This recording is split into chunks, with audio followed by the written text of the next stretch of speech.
Buenos días a todos.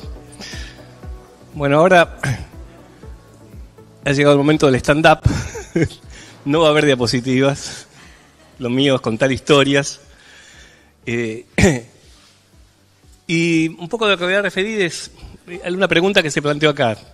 ¿Cómo hacer para que las cosas funcionen? Para que todo esto que parece ser tan importante en cuanto al rol de la bioeconomía tenga una aplicación. Voy a empezar con una historia, porque parece que la bioeconomía fuera una cosa muy reciente. Sin embargo, 200 años atrás, dos jóvenes de apellido vasco se juntaron acá en Paraná y se pusieron a pensar cómo agregar valor a las exportaciones. Y dijeron, bueno, vamos a hacer un saladero de carne. Hicieron un saladero que se llamó San Gregorio, que funcionó muy bien. Uno de esos jóvenes era mi bisabuelo, Juan Barañao, el otro era justo José de Urquiza. Urquiza terminó siendo el hombre más rico de Argentina. Mi bisabuelo terminó de ocupa en la casa que después fue el Colegio Nacional de Construcción del Uruguay. Lo desalojaron para que... O sea que había cierta simetría en ese sentido. Mi bisabuelo, bueno, se casó con una prima de Urquiza, tuvo un solo hijo, otra diferencia con Urquiza.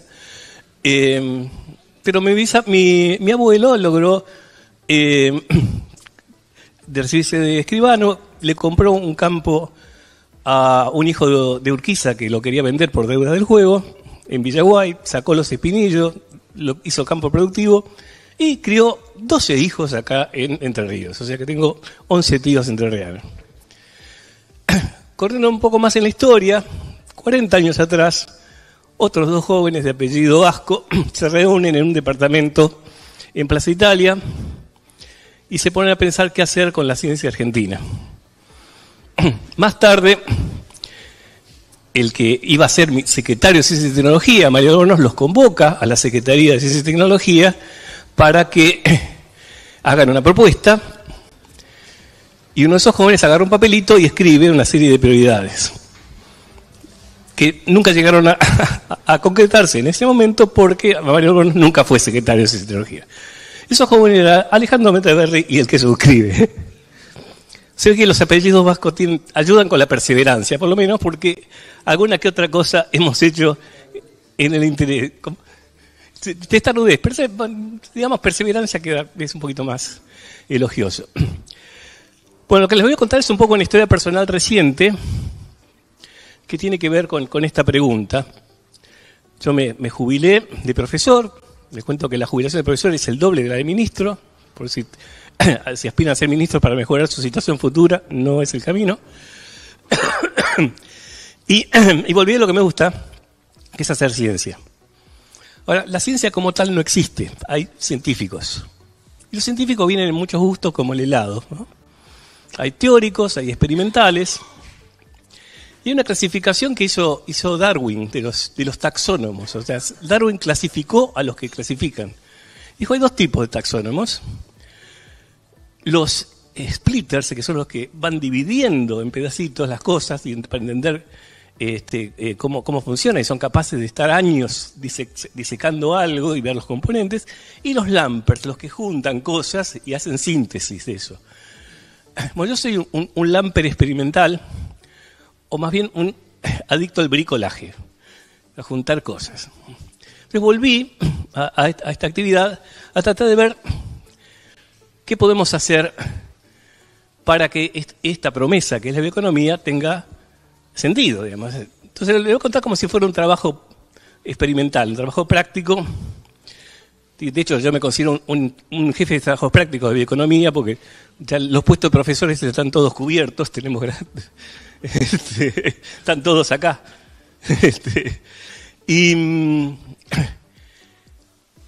poco la introducción sería, bueno, ya la hicieron Roberto, Alejandro, por qué la bioeconomía es la que permite apuntar a resolver los dos problemas centrales que tiene el país, que son generación de empleo y generación de divisas. De eso se deduce prácticamente la totalidad de los padecimientos que tenemos. Curiosamente, cuando se interroga sobre el rol de la ciencia y tecnología, uno le pregunta a los científicos cuál es su función, dicen, bueno, trabajamos al servicio de la sociedad y resolvemos sus problemas. ¿Cuáles son sus problemas? Es un significante vacío, como decía Laclau. Ahí entramos en la nebulosa. ¿Y cuál sería la hipótesis? De que hay que hacer algunos cambios para que esto funcione. Punto 1, un cambio copernicano. Siempre hemos pensado que Argentina, en muchos rubros, es por lo pronto como el granero del mundo. Al granero uno va y compra los granos, viene el mundo y compra. Entonces, de alguna forma es como que Argentina era el centro de este sistema solar donde se venía a comprar el alimento. Nos damos cuenta ahora de que Argentina no solo no es el centro del universo, sino que es un planeta de relevancia que equivalente a Mercurio, alguno de esos. Entonces, ¿qué significa ese cambio copernicano? Empezar de donde está la demanda del producto y venir para atrás y ver si la podemos satisfacer. Entonces, si queremos participar en las cadenas de valor, no podemos empujarla. Con una cadena no puede hacer muchas cosas, menos empujar. Las cadenas se traccionan. Entonces, el primer concepto es ese. Y el segundo es que hay que hacer un análisis termodinámico, que se mencionó algo, acá vos mencionaste recién. ¿Qué cosas se ocurren espontáneamente o qué cosas necesitan un continuo aporte de energía para que se mantengan? ¿Qué cosas necesitan simplemente un catalizador que facilite y después fluye? ¿Y qué cosas tarde o temprano se van a detener porque la reacción requiere continuo influjo de energía, que en este caso es capital o trabajo, o como uno lo quiera llamar? Entonces, a partir de tener la posibilidad de involucrarme más en proyectos, ustedes saben la diferencia entre involucrarse y participar. Que es el viejo cuento del omelette de jamón, en el cual la gallina participa y el cerdo se involucra. Es una definición muy clara de los roles. Bueno, cosa que no podía hacer de ministro, de comprometerme con determinados proyectos. Pero partiendo de esa base, a ver qué cadenas nuevas de valor podemos desarrollar que produzcan sobre todo un desarrollo regional. Y cómo hacemos para que la tecnología demuestre que aporta valor y que mejora la calidad de vida de los ciudadanos. Algo que es una asignatura pendiente del sistema científico y que necesita demostración experimental. O sea, no podemos decir lo que se asigna a ciencia es inversión y no es gasto. Para que esa inversión tiene que haber rédito. Si uno se aporta plata en la caja de ahorro y no aparece nada en interés, y no estoy haciendo una inversión. Alguien se está quedando con ese rédito. Entonces empecé a analizar distintas cadenas que surgían de distintas formas, con distintas demandas, más o menos en forma histórica. Una era el bambú. Todos conocemos el bambú gracias a Miguel Campos. ¿Por qué el bambú? Porque es la base de una cadena de valor importante. Hay demanda de esto, de nuevos materiales. Ni más ni menos, IKEA va a crear una sucursal en Chile y quiere que, por política empresarial, que todos los que son esas tablitas, instrumentos de bambú se hagan en la zona. Bueno, conocí a la representante del Centro Internacional de Bambú acá, que es María Emilia Caro, experta en esos temas. Hay variedades argentinas. Para hacer la historia más corta, una fundación, Sales, que se dedica a apoyar estudios sobre el cáncer, está apoyando una cooperativa de Misiones para plantar tabaco. ¿Por qué? Porque hay una experiencia en Kenia de reemplazo de tabaco por bambú. Hay que dar una alternativa al productor de un cultivo que es nocivo no solo para la salud general, de ahí el tema de la Fundación contra el Cáncer, sino que para los trabajadores es tremendamente nocivo. Entonces, la idea es, como es un proyecto que tarda tiempo, se está haciendo, y según me dijo Miguel Campos, también ya hay plantación de bambú acá en Entre Ríos y emisiones, en este caso para producir carbón activado. Pero es algo que no está en el radar de los cultivos tradicionales. Se lo ve como algo exótico y que no tiene impacto. Sin embargo, hay demanda de hacer aglomerados de bambú en la región.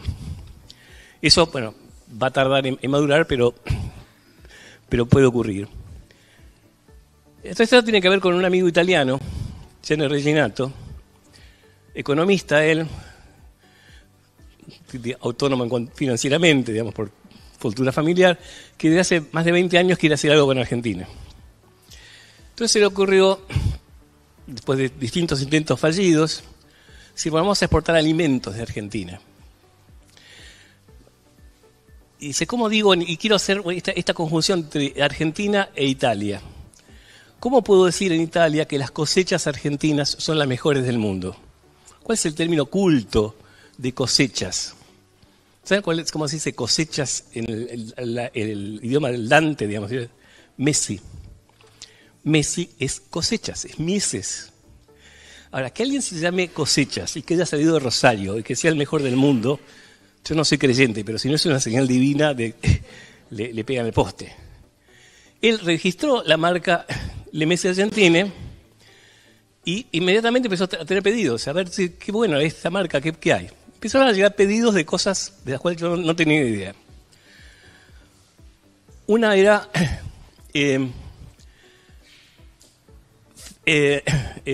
feijao. Digo, no, es feijoa. Digo, no es el poroto, es algo una fruta que hay acá.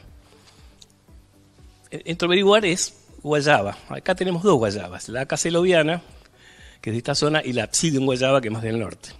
Planta histórica, que hay en todas las postas, había una planta de guayaba, porque los que paraban comían eso para refrescarse.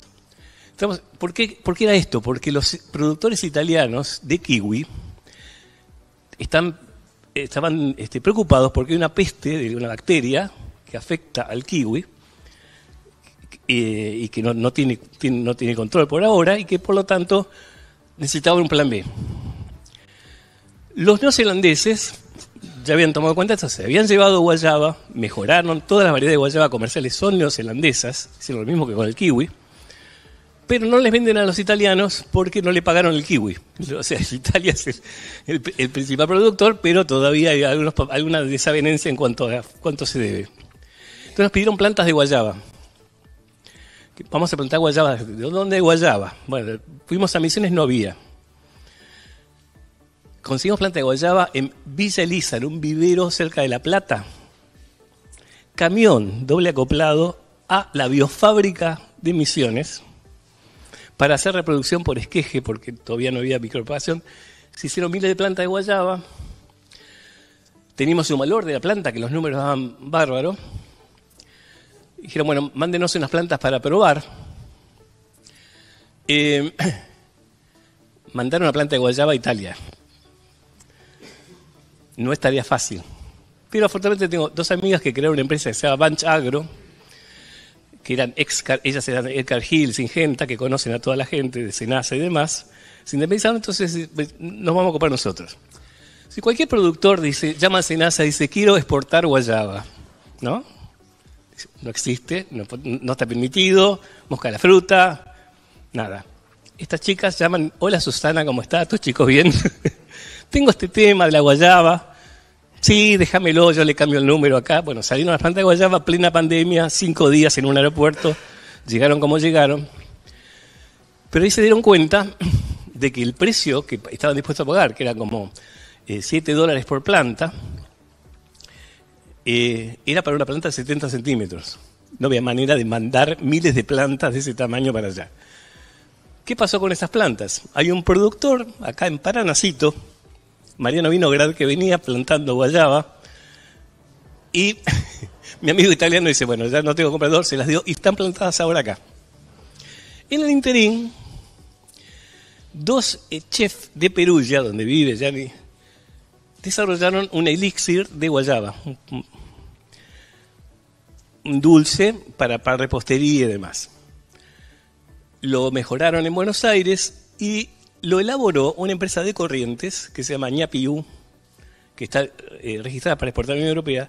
Se mandó a Italia y terminó como relleno de unos bombones que se hacen en Amalfi, que ahora es el producto final que va a vender Le Messi Argentina, pero no en Italia, en Miami, porque ahora el mercado de Messi es Miami. En su momento, cuando hicimos las cuentas,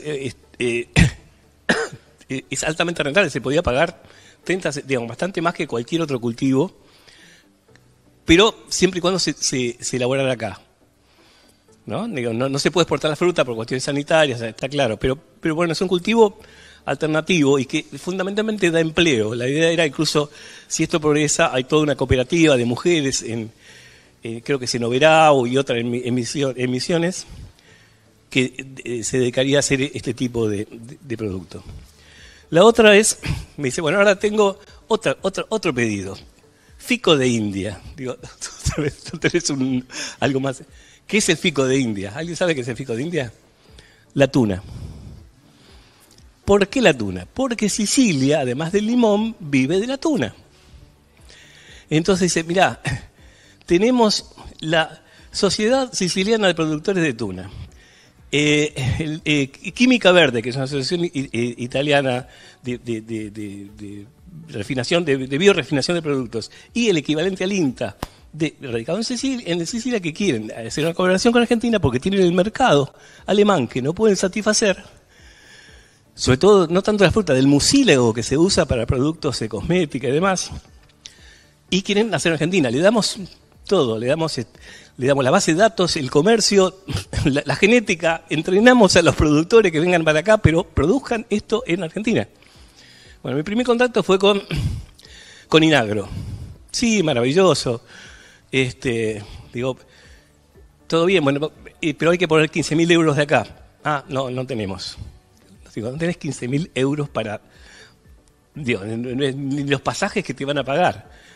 Bueno, perseverante, quedó guardado. Lo presentamos en un proyecto de desarrollo económico territorial que hizo el Ministerio de Producción hace unos 3 años para hacerlo en Santiago del Estero. Tampoco salió, pero después dio la casualidad que encontré con Dalmacio Mera de Catamarca, que estaba como ministro de Producción, ahora está como Educación, fluctúan ahí, es como en el vóley, cada tanto rotan. Le gustó el proyecto, tenemos una asociación, una SAPEM, una sociedad con participación mayoritaria. Bueno, para hacer la historia corta, hay 2 italianos que eran el nexo, un italiano, Angelo Liberatore de Italia y Martín Lázaro, que ambos con contrato Catamarca, y ya fue la primera cohorte de pequeños productores de Catamarca para aprender tecnología y empezar con ese cultivo.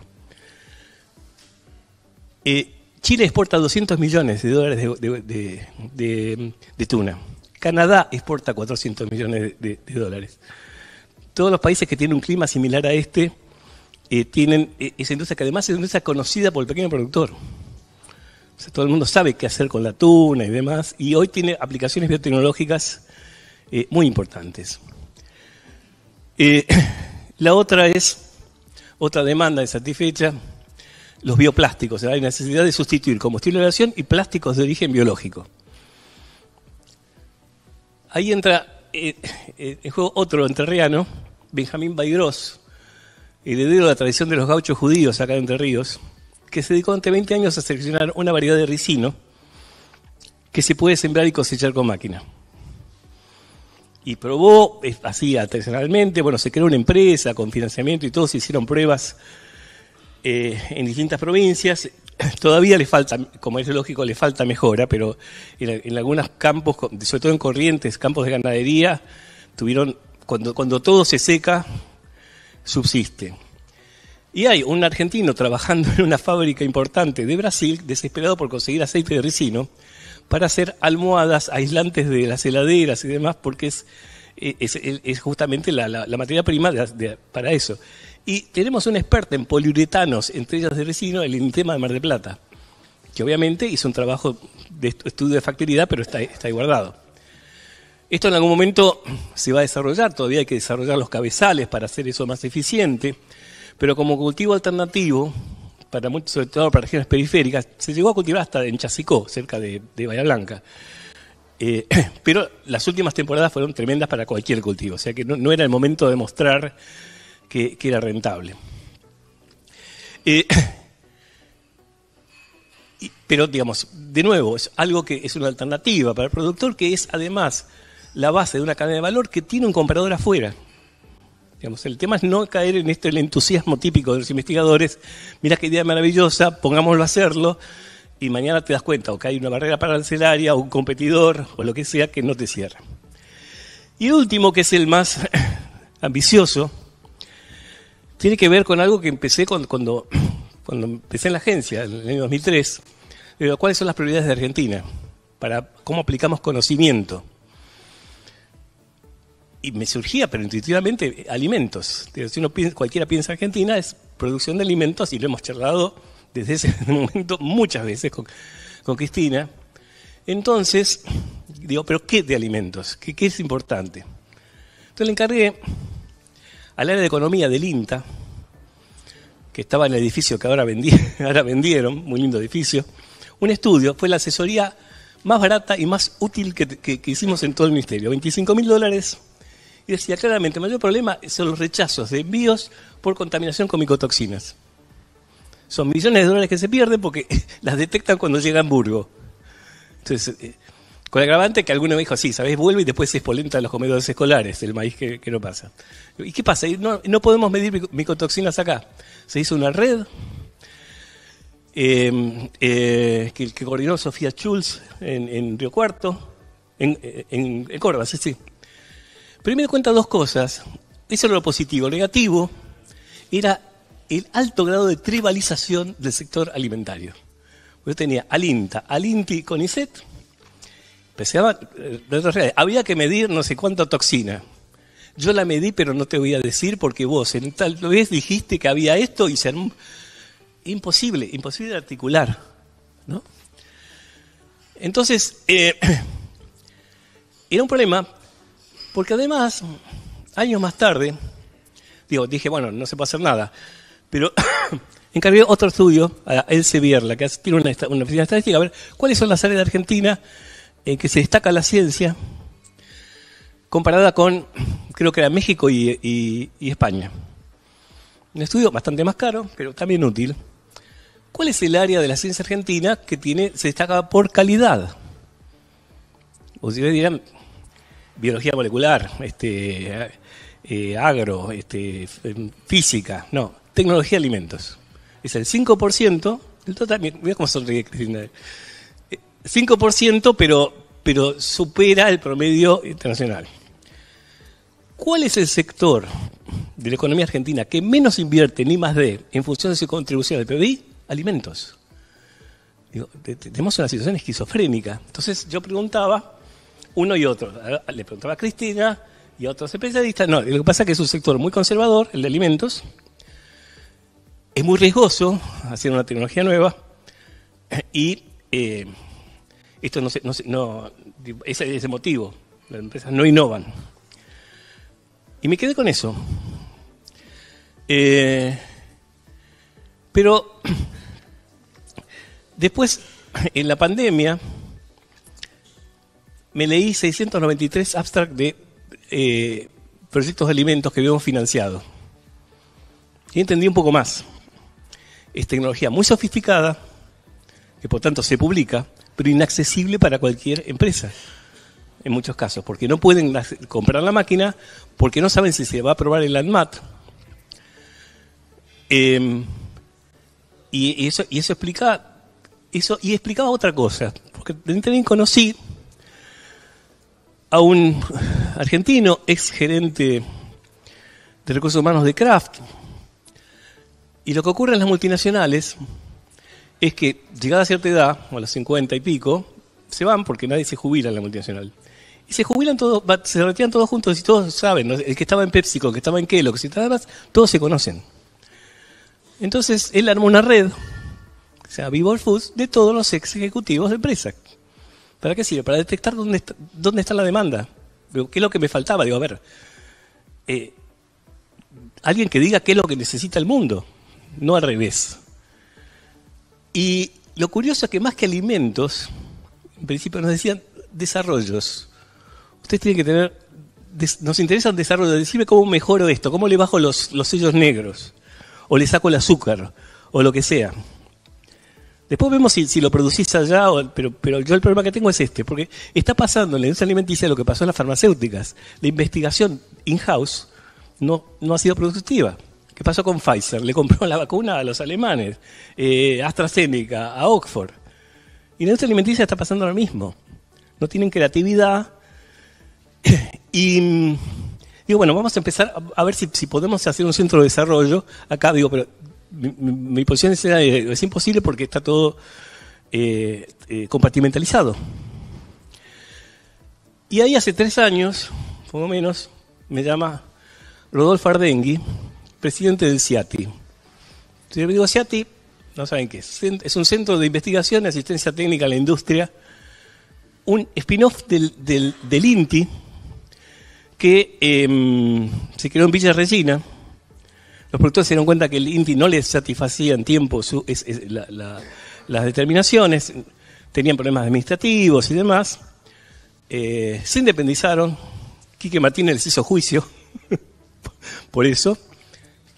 Ganó el INTI, pero se amortizó tanto que lo pagaron con lo que tenían en el bolsillo. Y empezaron a desarrollar esa tecnología.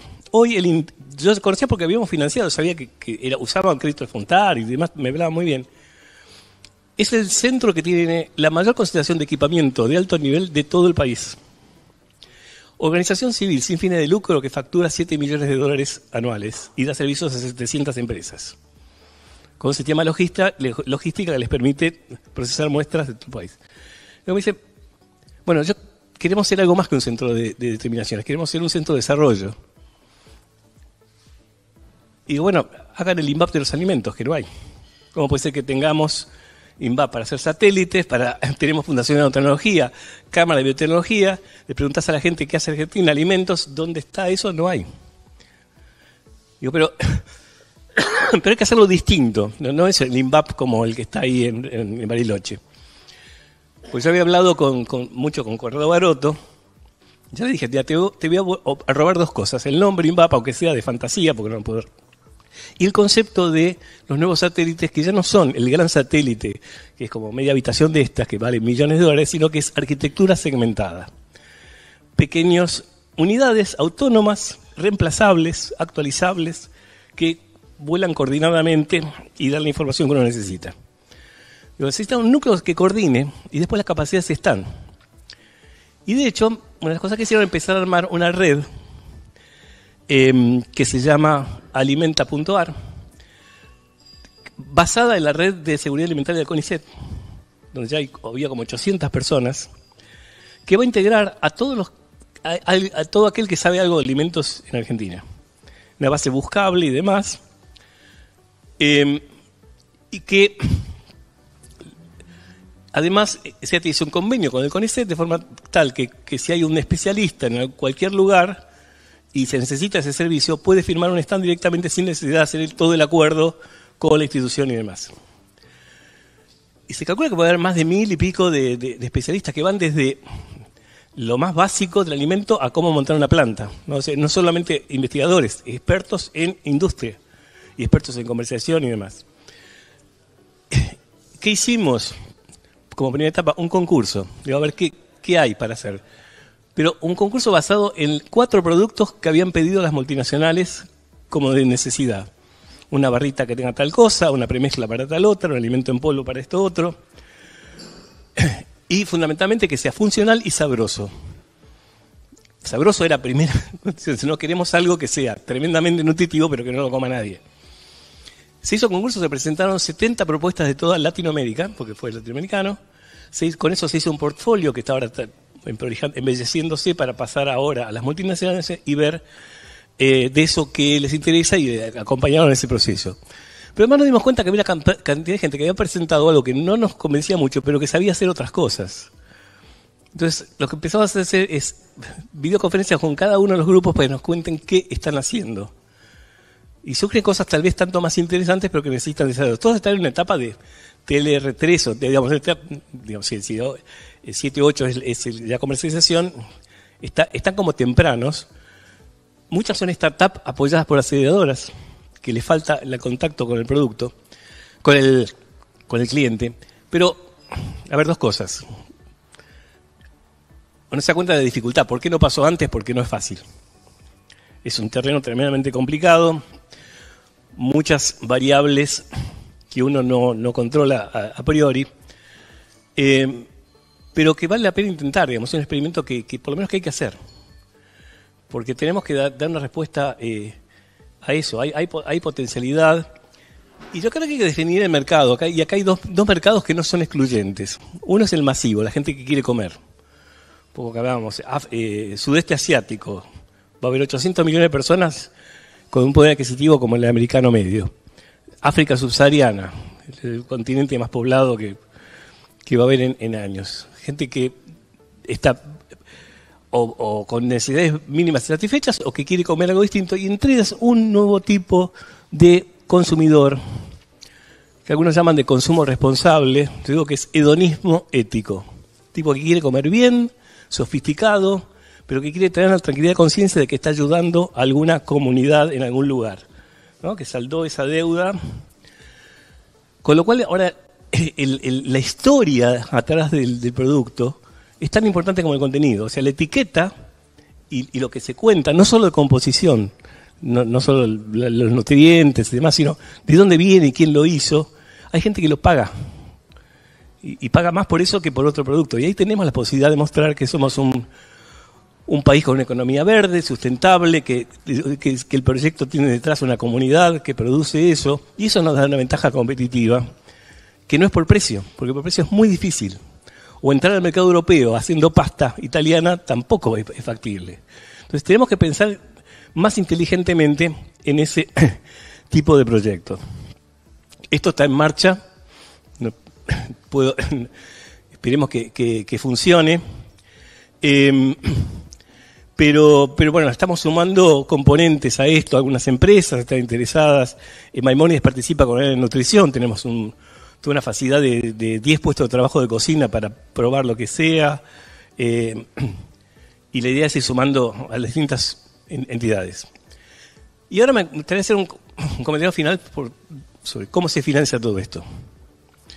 Porque el componente de energía inicial para que esto se ponga en marcha es fundamental. Esto, si bien una vez que funcione va a andar solo, al principio, como todos los proyectos, necesita algo. Y acá no podemos obviar lo que ha ocurrido en el sistema científico, o sea, se ha desmantelado. O sea, no hay financiamiento y se ha producido un daño estructural que va más allá del achicamiento presupuestario. O sea, cuando se creó el ministerio, se creó con una lógica. Hay una autoridad política que hace los planes de largo plazo. De hecho, el Plan 2020, que fue el primero que hicimos, estaba pensado en términos de núcleos socioproductivos, regionales. Por primera vez se pensó de esa manera. De eso dependían dos cosas. Una entidad, la agencia de financiamiento, que es la que direccionaba el financiamiento hacia esas prioridades establecidas, con financiamiento externo, de organismos multilaterales y organismos ejecutores, CONICET, INTA, INTI, universidades y demás. Eso se desmanteló, bajó todo, está todo horizontal y va a ser difícil volver a armar ese. Es como cuando uno rompe algo, digamos, aumenta la entropía y después volver para atrás es complicado. Entonces, ¿dónde está la posibilidad? En los gobiernos provinciales. Las provincias económicamente están mejor que la nación. Han sido superovitarias. Ahora dependen más de su propio financiamiento que antes. Y hay más competencia entre las provincias. Competencia no solo entre los provincianos, sino los gobernadores que quieren mostrar con su recaudación qué es lo que hacen. Y eso es muy sano. Y muchos gobernadores, entre ellos obviamente el de esta provincia, tienen claro que hay que apostar a la ciencia y tecnología y agregar valor a partir del conocimiento. Y que muchos de ellos están dispuestos a hacer inversión económica. Y muchos tienen fondos. Digo, el Catamarca tiene el fondo minero. Que no digo que puede ser arbitrariamente, pero es plata. Y si uno revisa en las cuentas provinciales hay una cantidad de posibles fuentes. El otro es repensar el CFI, el Consejo Federal de Inversiones, que sea una especie de banco federal que apueste a estos proyectos. Y hay gente que está pensando que, bueno, tal vez debe ser un fondo, tiene que participar en equity, cosa que no ha hecho hasta ahora. Es muy resistente la administración del CFI a eso, pero sería una herramienta importante. Y lo bueno para la ciencia en general, volviendo casi al principio, es que probablemente surjan casos concretos de cómo la ciencia y tecnología han contribuido a generar empleo y divisas, que es lo que nos está faltando para defender el sistema. Y estos momentos de malaria presupuestaria tienen como contracara que la gente está mucho más dispuesta a pensar qué problemas puede resolver. Entonces, yo creo que hay que aprovechar eso. En lo personal no ha sido fácil. Yo fui 18 años gremialista, 16 funcionarios, 70 y pico de años dedicado a esto, ver que todo se desarma. Además, mi secreta idea es que si uno hacía edificios grandilocuentes, era una manera de conservar el sistema. No funciona, lo usan para otra cosa, de última. Pero bueno, esto es como, hay varios que han mencionado esta metáfora del mito de Sísifo. Que el mito de Sísifo era, no sé qué pecado había cometido en el inframundo, entonces los dioses lo condenan a subir una piedra con mucha fuerza y cuando llegaba arriba, bajaba. Y ese era su castigo. Y hay un libro muy interesante, a mí me marcó mucho, que es El mito de Sísifo de Albert Camus, que es sobre cómo convive uno con el absurdo, ¿no? Cómo se banca esta situación. Y él lo que dice al final es que se imagina a Sísifo vengándose de los dioses, subiendo la piedra pero con una sonrisa. Pero está bien, es lo que me toca. Me divierte hacer esto. Entonces, me parece que un poco esa es la actitud. No seguir declarando cuánto bajó el presupuesto, es como pretender curar la fiebre con un termómetro, digamos. Ya sabemos que bajó el presupuesto. Pero a este gobierno en particular no le afecta eso de ninguna manera. E ir por la positiva, ir con propuestas concretas a los gobiernos locales, mostrando cómo el sistema puede aportar algo que, para decirlo crudamente, electoralmente le sirve. Digo, no todos lo hacen por altruismo, por ni de país, otros dicen, a ver, esto cuántos votos me da. Entonces uno puede cubrir todo el rango de gobernadores, no solo aquellos que tienen un ideal preclaro de lo que debe ocurrir. Entonces un poco la idea es esto, y en este contexto me parece muy relevante lo que van a oír ahora de este centro, Mirador Tech, que está siendo coordinado por el amigo Carlos Palotti, y que me parece que de alguna forma puede ser un modelo para lo que ocurra en otras provincias. Muchas gracias.